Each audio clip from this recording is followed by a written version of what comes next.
نصیبو خالی ہاتھ کوئی اور جائے گا، ہم نے نہیں جانا خالی ہاتھ انشاءاللہ۔ لیکن ایک بات کہوں، بات آگے بڑھانے سے پہلے، جس کے ہاتھ میں دامن مصطفیٰ ہوگا اس کے ہاتھ میں شراب کی بوتل کیوں ہوگی؟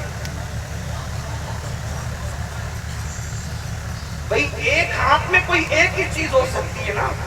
یہ میاں نے رومال پکڑا دیا محبت سے، یہ رومال ہے، اب اگر کوئی میرے ہاتھ میں گلاس پکڑا تو میں پکڑ سکوں گا؟ بتائیں بتائیں تو صحیح۔ تو جب دامن مصطفیٰ ہاتھ میں تو شراب کا پیالہ کیسے؟ دامن مصطفیٰ ہاتھ میں تو جوا کے آلات کیسے؟ میرے جوانوں، روایتوں میں آیا ہے کہ جو امام غزالی فرماتے ہیں جو جوا کھیلے گا قیامت کے دن اس کا ہاتھ سور کے خون میں رنگا ہوا۔ کیا حضور کے ہاتھ دامن کی تو کچھ قدر کر لیتے، حضور کے دامن کی قدر کر لیتے۔ برا مت ماننا، میں بھی پیر رکھتا ہوں، آپ بھی رکھتے۔ پیر کی دی ہوئی ٹوپی کی بڑی قدر کرتے ہو، پیر صاحب کی دی ہوئی ہے، بیت الخلا میں پہن کے نہیں جانا، اس کو تو جنازے میں رکھ کے لے جانا ہے، نجات ہوگی اور انشاءاللہ ضرور ہوگی۔ پیر کی دی ہوئی ٹوپی کی اتنی عزت ہے، رسول اللہ کے دامن کی کیا عزت کی ہے؟ بتائیں بتائیں، آپ مجھے بتائیں۔ اور یاد رکھنا، جو رسول اللہ کی عزت نہیں کرے گا اس کو پیر کی نسبت کام نہیں آئے گا، اس کو اس کے نسب کی نسبت بھی کام نہیں آئے گا۔ حضور محدث اعظم کشوشی رحمۃ اللہ علیہ فرماتے ہیں فضل ایمان پہ فضل نسب بھی موقوف، پھول حق کو بھی لگا ہاتھ نہ تب تک کے سوا۔ جو حضور کی عزت نہ کرے اس کا نسب بھی کام نہیں آئے گا۔ اندازہ فرمائیں، غور فرمائیں، تو حضور کی نسبت بڑی نسبت ہے۔ ہم ہر پیر کے مرید سے پہلے رسول اللہ کے مرید ہیں، اور جو حضور کا مرید نہیں وہ کسی کا مرید ہے، پھر وہ شیطان کا مرید ہے۔ تو یاد رکھو، حضور کے دامن کی قدر کرو، یہ ہاتھ میں دامن رسول ہے۔ اس ہاتھ میں موبائل کی اسکرین پر زنا کی فلمیں دیکھنے سے پہلے سوچ لیا کرو اس ہاتھ میں دامن رسول ہے۔ نشہ کی چیزیں ہاتھ میں لینے سے پہلے سوچ لیا کرو اس ہاتھ میں دامن رسول ہے۔ اس ہاتھ میں شراب کی بوتلیں لینے سے پہلے سوچ لیا کرو اس ہاتھ میں دامن رسول ہے۔ بات دور نکلتی ہے، میں جلدی سے بات سمیٹوں۔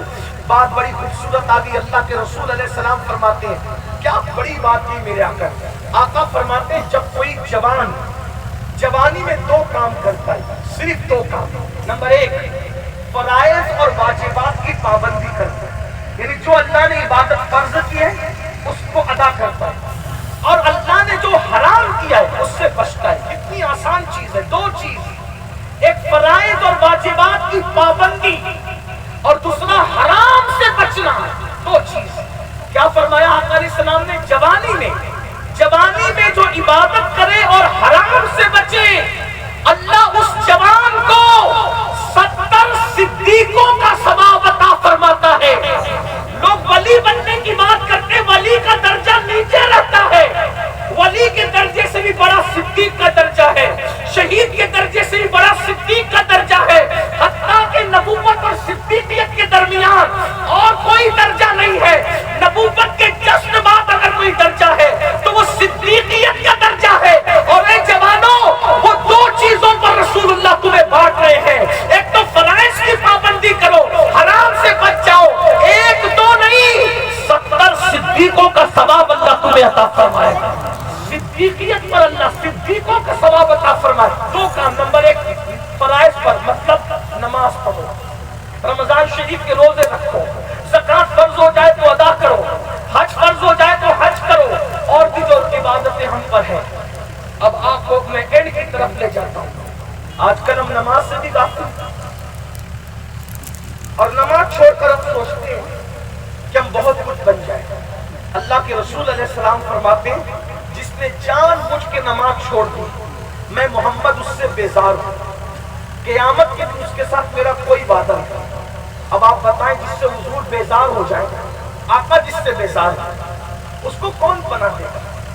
اس کی مدد کون کرے گا؟ یہ آپ کی ہماری غلط فہمی ہے۔ کیا غلط فہمی ہے بتاؤں؟ غلط فہمی یہ ہے، ہم سوچتے ہیں کہ حضور بیزار ہے گوشت پاک بخشوانے کے، حضور بیزار ہے غریب نواز بخشوانے کے۔ میں ایک مثال کے ذریعے سمجھاتا ہوں۔ یہ پیر صاحب بیٹھے ہوئے، علامہ سید غلام عبدالصمد صاحب، ان کے جد قریب حضرت حضور حافظ بخاری رحمۃ اللہ علیہ، یہ سپوت ہے، فرما بردار اولاد ہے۔ اگر ان کو پتا چل جائے کہ فلاں بندے سے حضور حافظ بخاری ناراض تھے تو کیا اس کے گھر یہ جائیں گے؟ اس سے تعلق جوڑیں گے؟ اس کو خلافتیں دیں گے؟ اس کو اپنے یہاں بلائیں گے؟ آپ کہیں گے نہیں. تو کیوں؟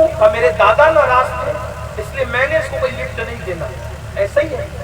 اب آپ مجھے بتائیں، اللہ کے رسول فرما رہے ہیں کہ میں بے نمازیوں سے بیزار ہوں، ان کے ساتھ میرا قیامت کے دن کوئی وعدہ نہیں ہے. تو اگر ان جیسا شہزادہ اپنے دادا کے ناراض کرنے والے کو ہاتھ میں ہاتھ نہیں دیتا تو غوث اعظم جیسی شخصیت ان کے نانا جس سے ناراض ہو کیا وہ اس کا ہاتھ پکڑیں گے؟ غریب نواز جیسی شخصیت ان کے نانا جس سے ناراض ہو کیا وہ ہاتھ پکڑیں گے؟ آپ مجھے بتائیں. ہم اپنے آپ کو برباد کر دیں. اور ہمیں کچھ لوگ کہتے ہیں چھوڑو یار یہ مولویوں کی بات، اللہ بخشنے والا ہے. بے شک اللہ بخشنے والا ہے، لیکن اللہ کے یہاں بخشنے کی بھی کنڈیشن ہے.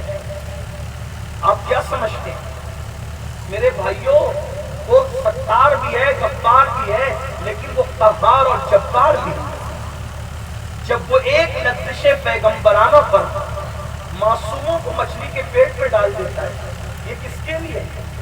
یہ ہماری عبرت کے لیے. ایک لغزش پیغمبرانہ پر معصوم کو جنت کے باہر نکال دیتا ہے.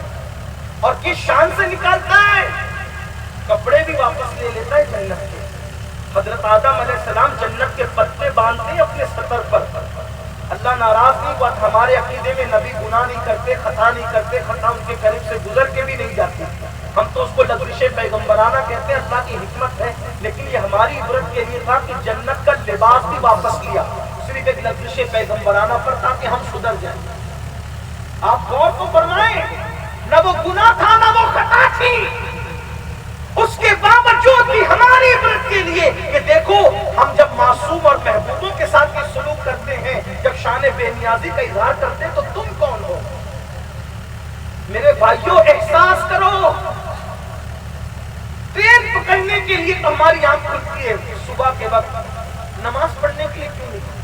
جس نے 6,000 اور 10,000 کی نوکری دی ان کے آگے ہاتھ باندھ کے کھڑے رہتے ہو. جس اللہ نے سب کچھ دیا اس کے آگے ہاتھ باندھنے کے لیے کیوں تیار نہیں ہے؟ کیوں نہیں وقت نکالتے؟ 10 منٹ کا ٹائم لگتا ہے ایک وقت کی نماز کے لیے، صرف 10 منٹ کا ٹائم. 5 وقت کی پڑھو گے تو 50 منٹ لگیں گے. ہمارے امام اعظم کا تو فتویٰ ہے جو نماز جان بوجھ کے چھوڑتا ہے اللہ اس کا کوئی عمل قبول نہیں کرتا. میں آپ کو نا امید کرنے، مایوس کرنے نہیں آیا، لیکن میں یہ بات علماء مفتیان کرام کی موجودگی میں کہوں کہ امام اعظم کا یہ فتویٰ کہ جو بندہ فرائض ادا نہیں کرتا اللہ اس کے نوافل قبول نہیں کرتا. پھر آپ سوچیں کہ میں اس میں حضرت کے مزار پہ پھول ڈالوں، یہ تو نفل کام ہے، مستحب عمل ہے. امام اعظم کہتے ہیں جو فرض ادا نہیں کرتا اللہ اس کا نفل قبول نہیں کرتا. پھر آپ سوچیں کہ میں 11ویں شریف کی نیاز کروں تو غوث پاک کیسے قبول کرے گا؟ پھر سوچوں کہ میں مرشد کی چادر لے جاؤں تو مرشد کیسے قبول کرے گا؟ تو آپ لٹک رہے ہیں، شیطان نے اغوا کر لیا ہے. آج آپ کو نماز کی اہمیت نہیں ہے. جس دن کفن میں آنکھیں بند ہوگی تب دل کی آنکھیں کھلے گی. اس وقت صرف پچھتاؤ کہ سب کے لیے ٹائم نکالتے تھے، رب کے لیے نہیں نکالتے تھے. آج ہمارا کیا ہوا؟ بلکہ بڑی معذرت کے ساتھ ارے بے نمازیوں کا خاتمہ ایمان پر ہو جائے، یہ بڑی بات ہے. امام اعظم ابو حنیفہ فرماتے ہیں جو نماز میں سستی کرتا ہے مجھے ڈر ہے جب وہ مرے گا تو کافر ہو کے مرے گا. آپ کیا سمجھ رہے بے نمازی پن کو؟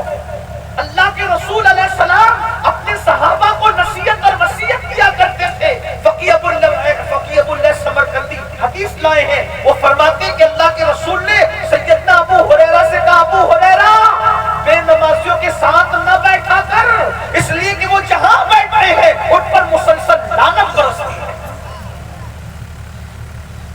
اگر جلسے میں ہاتھ اٹھوا دیا جائے کتنے عشاء پڑھ کے آئے اور جا کے کتنے فجر پڑھیں گے، اٹھانا مت. لیکن اگر اٹھوا دیا جائے تو کتنوں کے ہاتھ اٹھیں گے؟ سوچو. جلسے میں تو ہم بھیڑ کر رہے ہیں، مسجدوں میں بھیڑ کیوں نہیں کرتے؟ اور یہ بھی یاد رکھنا جلسوں کی بھیڑ کبھی انقلاب وفا نہیں کر سکے گی جب تک مسجدوں کے اندر بھیڑ نہ کرو. پہلے مسجدیں آباد کرو تو بات بہت طویل ہو جائے گی. فرائض پر عمل کرو، حرام سے بچو. 70 صدیقوں کا ثواب اللہ دے. اب